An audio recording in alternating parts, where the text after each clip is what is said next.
Hey guys, Don here. What I have here is a lecture that was given to a group of residents about biopsying.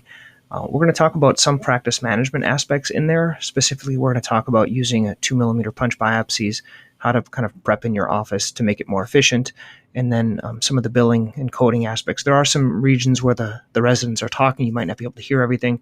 A lot of the practice management focus is going to be at the end of this lecture, but I hope you guys find this helpful.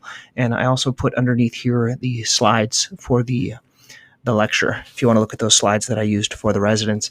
Once again, if you want to learn more, go to podiatrypracticemastery.com and join the next group session and just join the group there so you can get more access to these other educational information. Okay, thanks guys. Have a great day.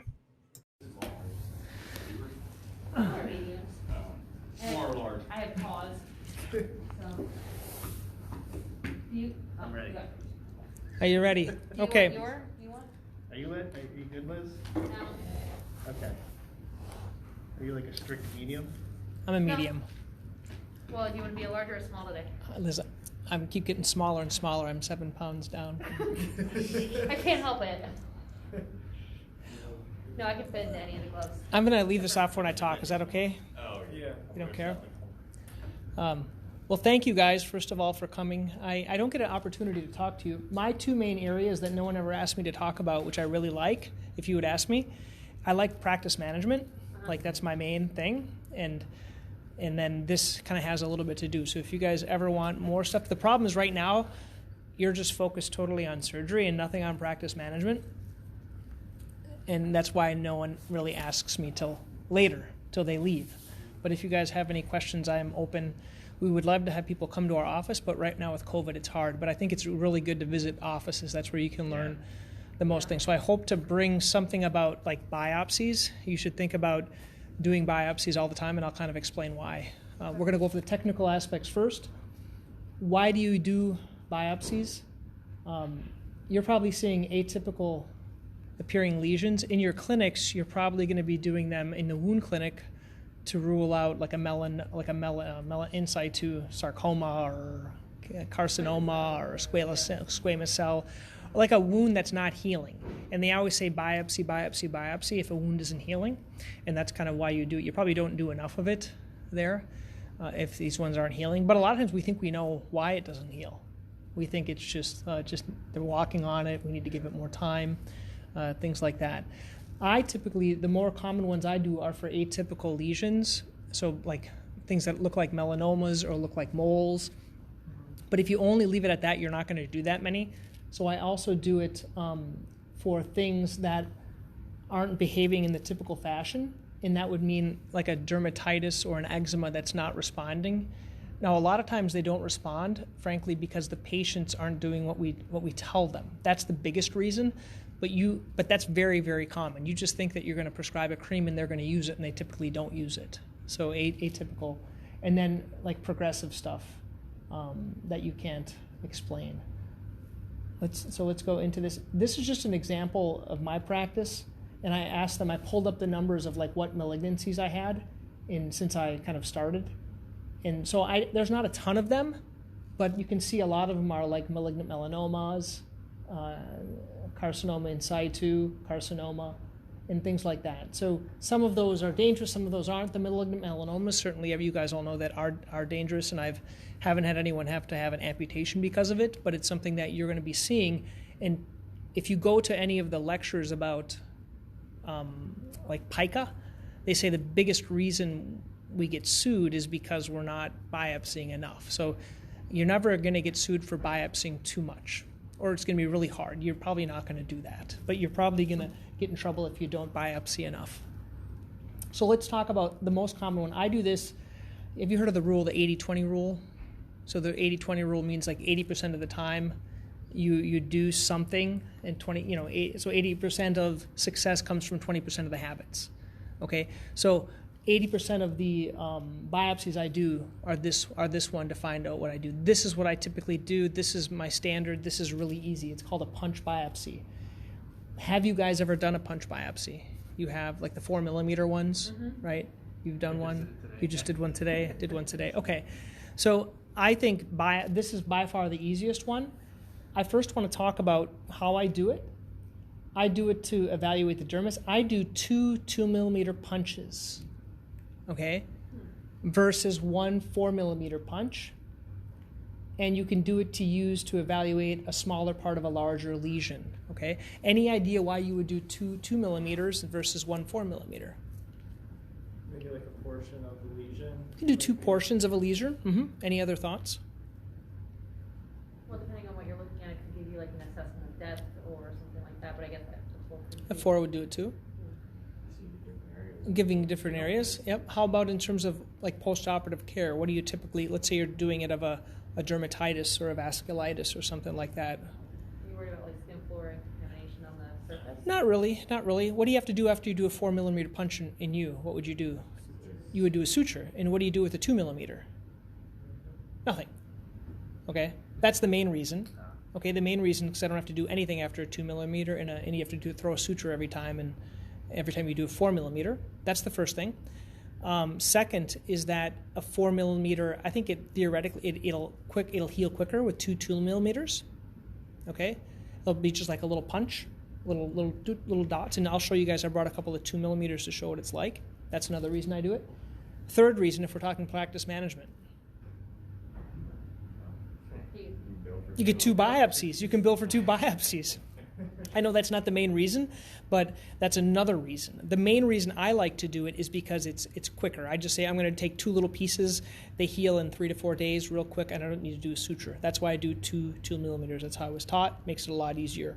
If you have like a weird lesion, especially one that's bigger and looks different in one area versus the other, is that another reason to do it? Yep, that's another reason. I get there eventually. And what I use it for, so vasculitis, let me give you an example, not exactly a vasculitis, but of a vascular issue. What's something that we see here in New England all the time around February at the tips of the toes? Huh? Frostbite? Frostbite, yeah. So when I talk to patients about frostbite, I'll talk to them about like chilblains, they don't know what that means. Pernio, they don't know what that means. Frostbite, oh yeah, frostbite. And COVID toes, I think basically just like a frostbite because people are at home barefoot all the time now. So I've been seeing a lot of that. What does it show up as? It shows up as like little red dots on the tips of the toes. Not like a tinea red dot, but like a little blanching, painful. Basically what happens is the epidermal portion of the skin almost dies because of the coldness, and that has to turn over. And that takes basically 6 to 9 months for that to happen. Now, I look at it and I know it's that. But sometimes patients aren't sure, they've seen multiple doctors, and then in a case like that, I actually may biopsy it. And it comes back as usually this. It could come back as something else. But if you're unsure or if it's not resolving, you could biopsy it. So I biopsied one recently and it came back as that. Okay. As vasculitis or? As like a cold injury. Oh, okay. A cold injury. That's what it talked about. Oh, cool. Mm-hmm. When they're doing that, when they're like looking at the biopsy, how do they know that it's from like a frostbite?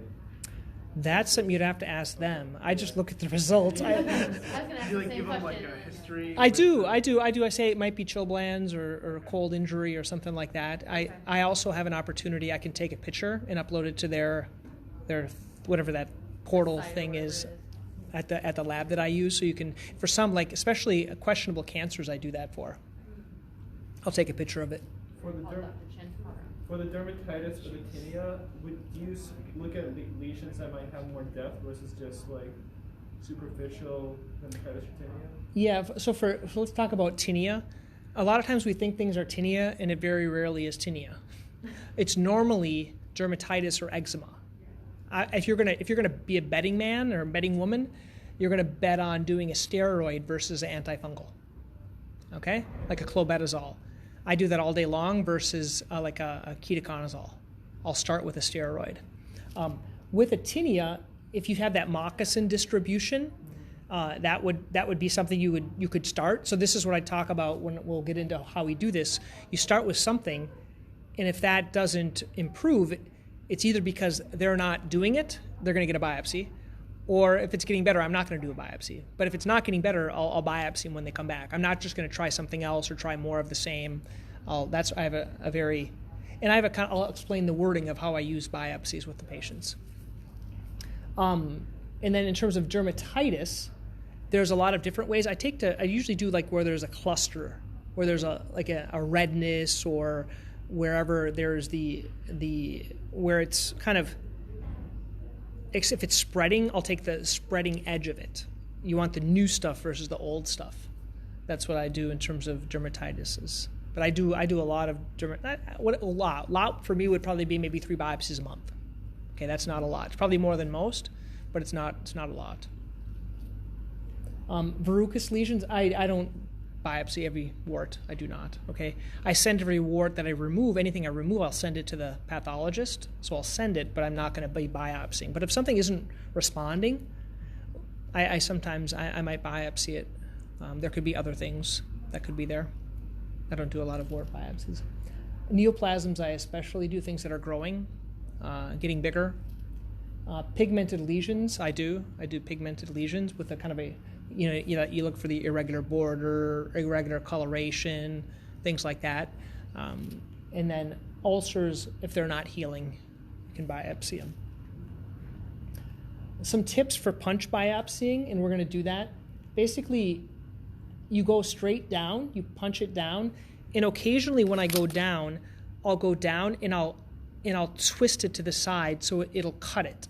If you just go down and you don't twist it, it's not going to cut, and you have to go in there with like your tissue nipper like I brought in, and you have to get in there and cut it. But if you can go down and then twist it, it'll cut it wherever that cutting edge is. That's the way I do it. You want to be careful you don't crush it. So that means is when you pull it out, you want to use like a you can either use your needle or like a pickup to pull it out. You don't want to crush it because you'll destroy it, especially with the 2 millimeter. It's really small. Do it full thickness. You want to get the epidermis, dermis, and subq. And most heal by secondary intention. You can do a suture. I only do a suture if I'm doing like a 4 millimeter. Otherwise, I don't do a suture. Things heal in just fine. And it just saves me time not doing that. For a pigmented lesion, a larger biopsy can be used, and you can mark the location on the foot. And so that's where I take a picture. You can orientate yourself where the 12 o'clock mark is, and then where you're kind of biopsying that. And if you're doing multiple, you can say put them in different cups, like position. You would just label it number 1, number 2, number 3, and you can kind of go in a clockwise fashion if you have to do a number of them. Questions on that? No, probably already know this stuff. I have a question. I've asked this question so many times and I can't get a straight answer. What is the difference between going in formalin and going in saline, and what's the difference? Like, how do you? Everything I put in formalin. Okay. Everything that I do in the office, I put in formalin. Okay. The only thing I may not, I think, is if I'm like aspirating like a ganglion or something like that. I think that's the only one. Okay. I do everything in formalin. Okay. And what does formalin do? Is it just? I think it just preserves it. Just preserves it. Okay. Yeah. So let me give you some examples. You can't really see it really good on this picture, but this guy, he had a really bad rash right here, and he had a previous surgery a while back, and then this is what it looks like before. It doesn't look as, you can't really see the picture here, but this, I didn't know what was going on, and I did the biopsy, and it came back as like an eczema, and I gave him a very strong clobetasol. Now, if you read about clobetasol and steroids, how long are you supposed to use them? They talk about skin thinning. You've heard of that? Yeah. How long? Like 2 weeks, 4 weeks. I'm always like using this for like 3 or 4 months. It's always a lot longer. It's either because the patients aren't using it, but I don't really see skin thinning, but they always have it on there, but I always have to use it a lot longer. So if it's...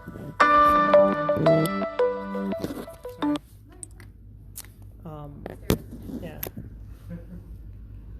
So here's another kind of a growth between the toes. So this would be something that you would want to biopsy.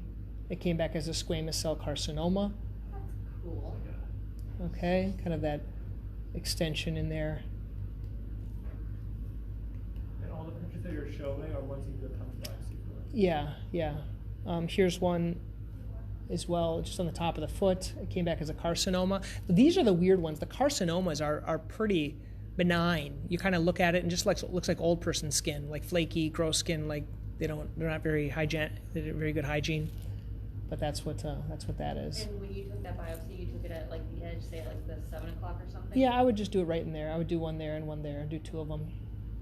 Or right here where this crusty stuff is. Do you try to get like some of the good skin versus the bad skin? I usually just go right in the middle of it.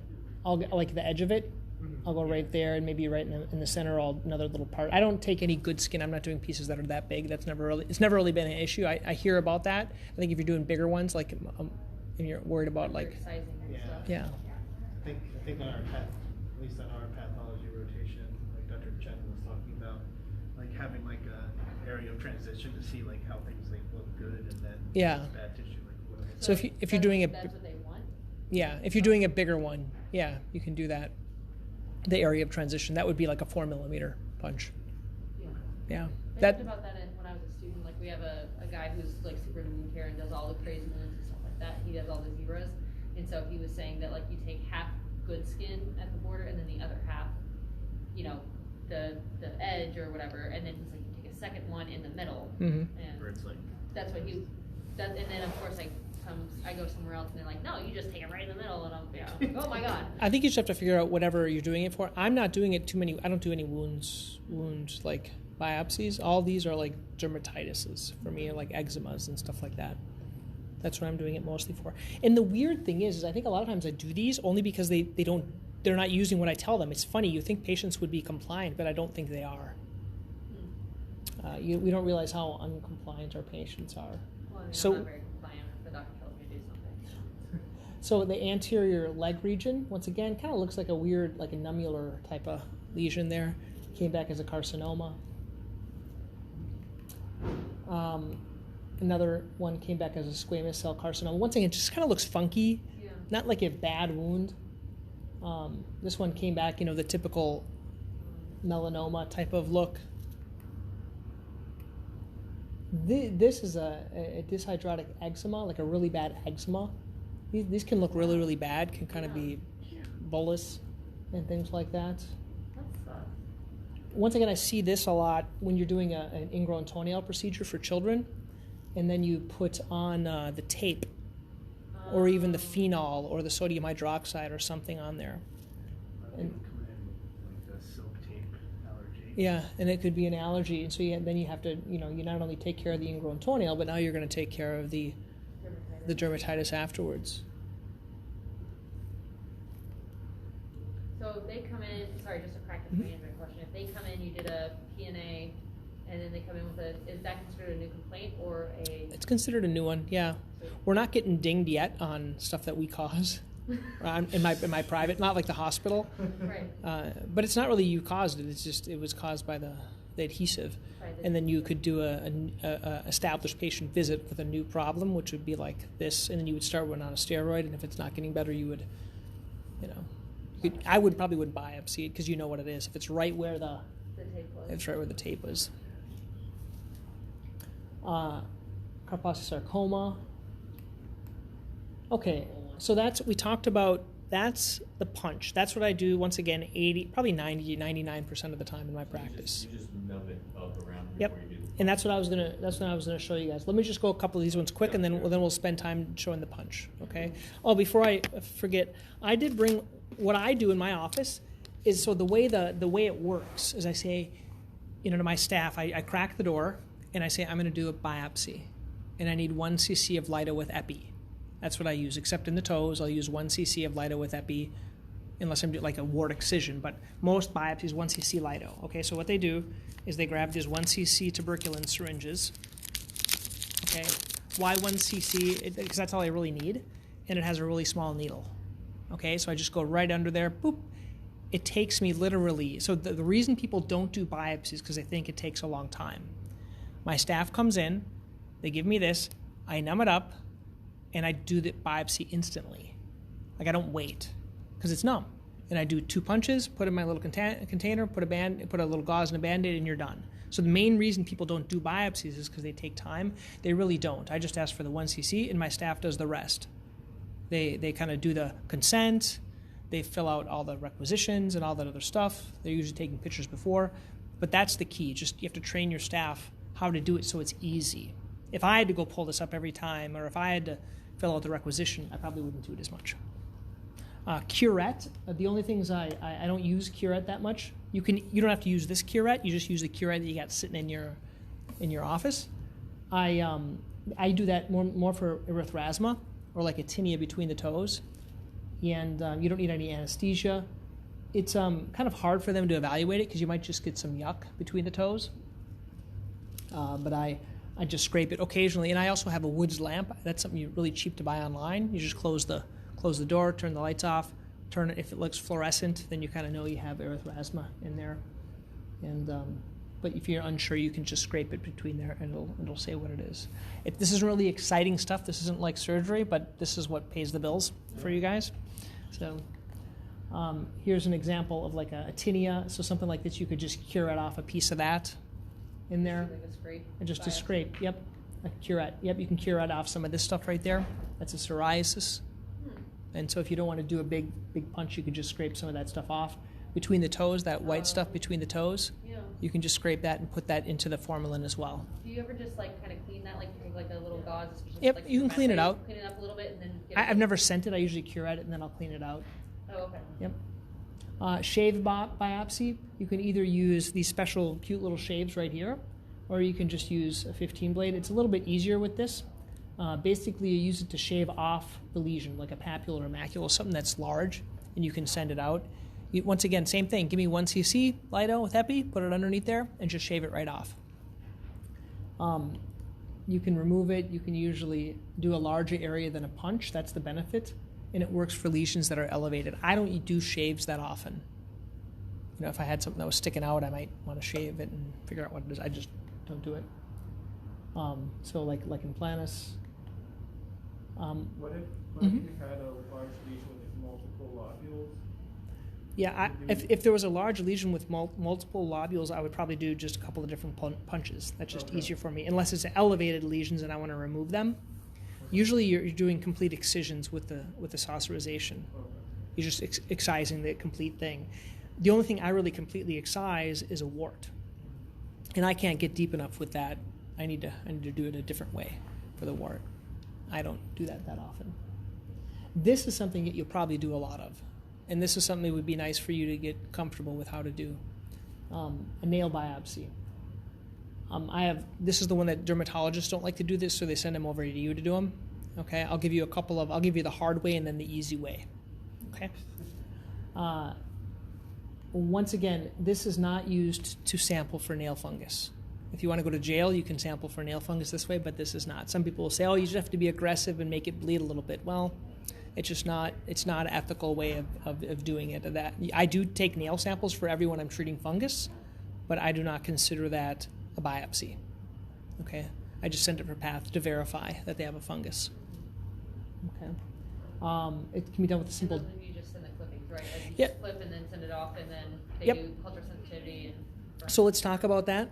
In terms of nail fungus, when someone comes in, they think they have nail fungus. I've been wrong so many times. I think it's fungus, and most of the time, when I think it's fungus, it comes back just as like trauma, like hitting on top of the shoe, or some type of injury, or something that looks like a fungus, or just like onychoxis that you know, or onycholysis. And so I always just tell the patient, I can't tell if it's a fungus or not. I would recommend we take a sample. And it just bills their insurance. You send it out. You'll get the results in a couple weeks. People, they're in a hurry to start treating their fungus. Well, if you ask them, you'll say, how long have you had this? Well, it's a year. Okay, well, give it a couple more weeks. It's going to be okay. We're going to get a diagnosis and see if this treatment's going to be effective for it. That's why I take a sample. I know other doctors, they never do samples. They just give everyone Lamisil. I just feel more comfortable in terms of during that. I would just say, do the pathology first. Okay. So you can do it with a digital block. You can either do a 3 millimeter punch to the base of the nail, or remove the nail partially and then do a shave. Okay, those are the two ways, and I'll go over both of those with you. So, for example, if you have a melanoma, what you will do is you will go down here and you can do a shave, or you can just punch right in here as well. I find punching a lot easier. Okay, I think the shave is kind of a fun thing to do. it's called a tangential nail biopsy. I think it's more fun to do these, and I have done these.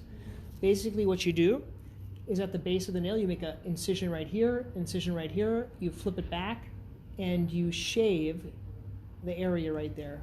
And that's you're going to do for some type of a longitudinal lesion discoloration there, okay?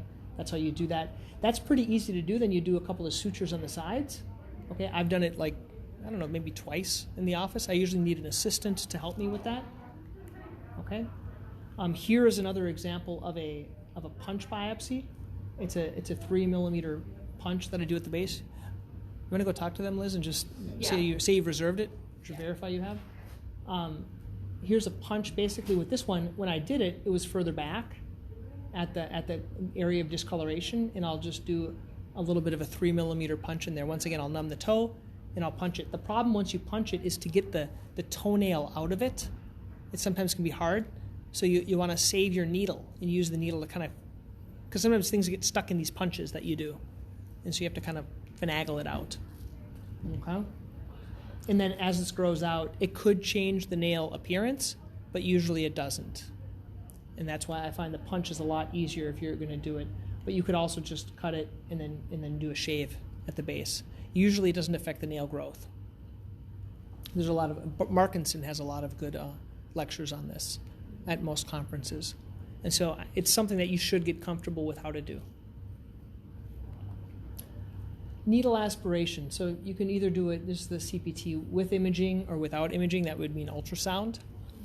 I did one of these today. Basically, you try to aspirate it.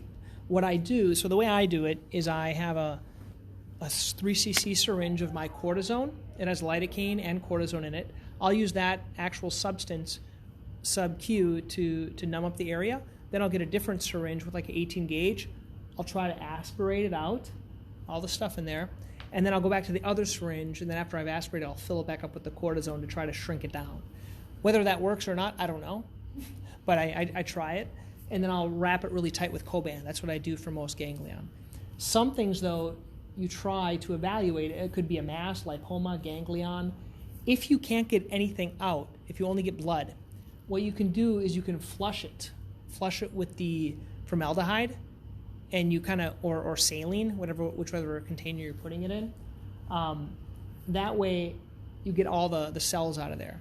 They talk about this. I've never had something come back as amazing when I do that, and I don't aspirate or do a biopsy for every ganglion that I have. I do not do that.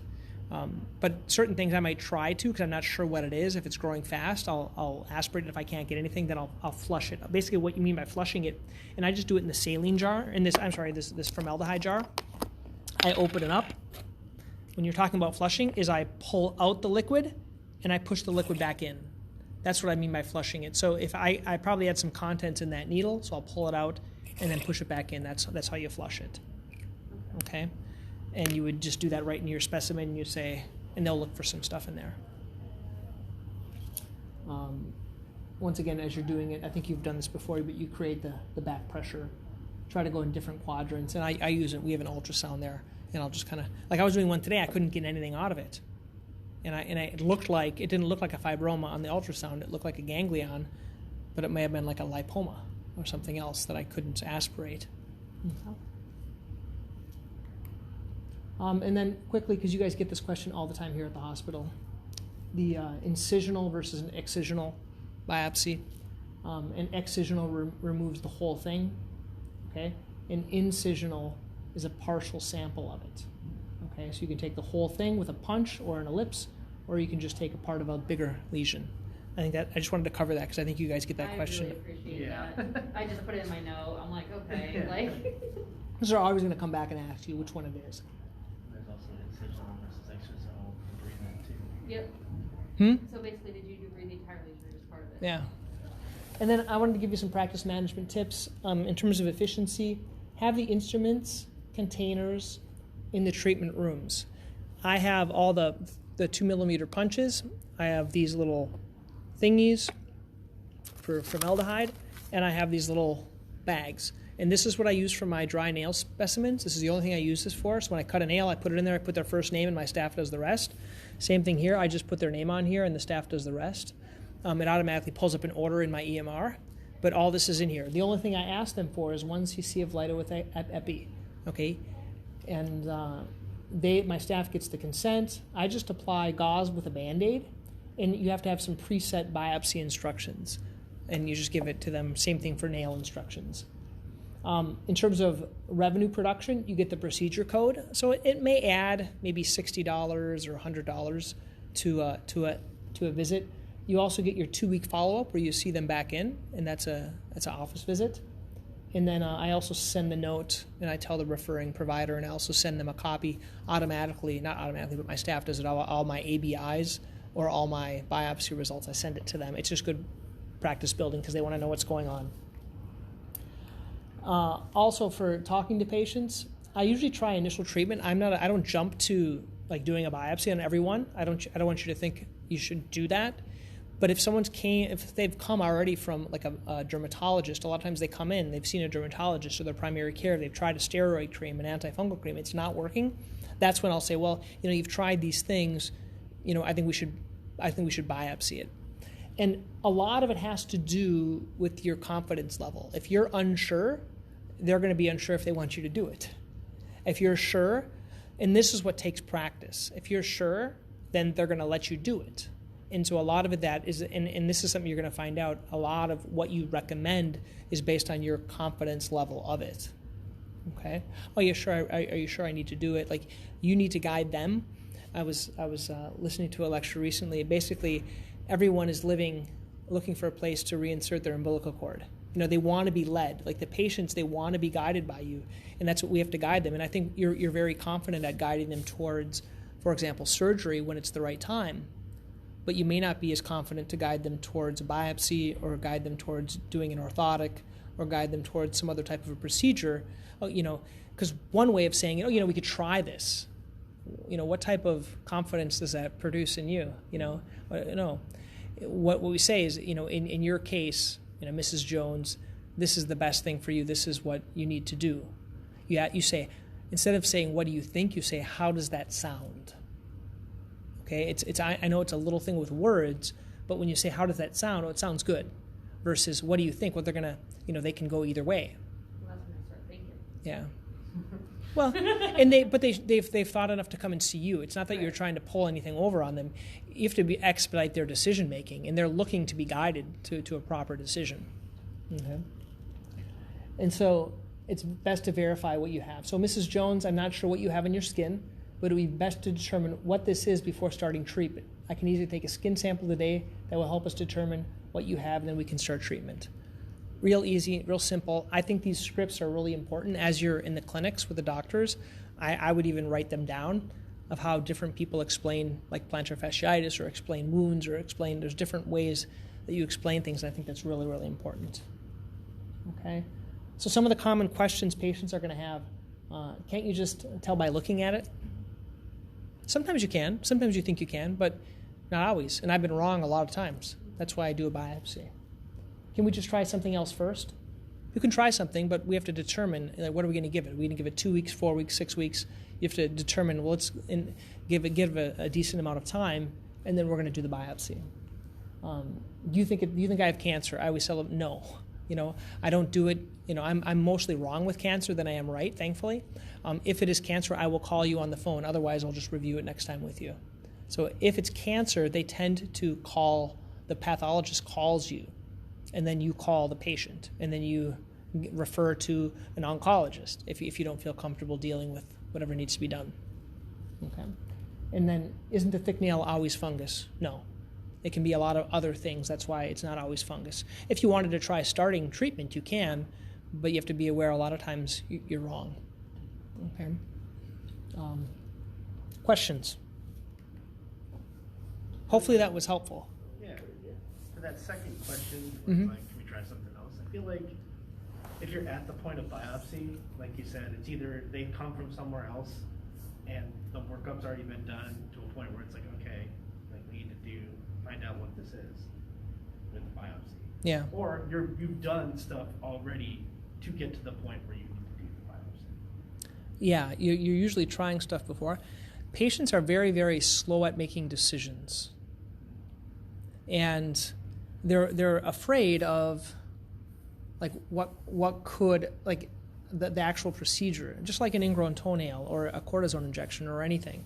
So the more you're wavering in what you think you should do, the more they're going to kind of guide you versus you guiding them. And that takes practice, guys. And I'm even learning that. I'm still learning that now.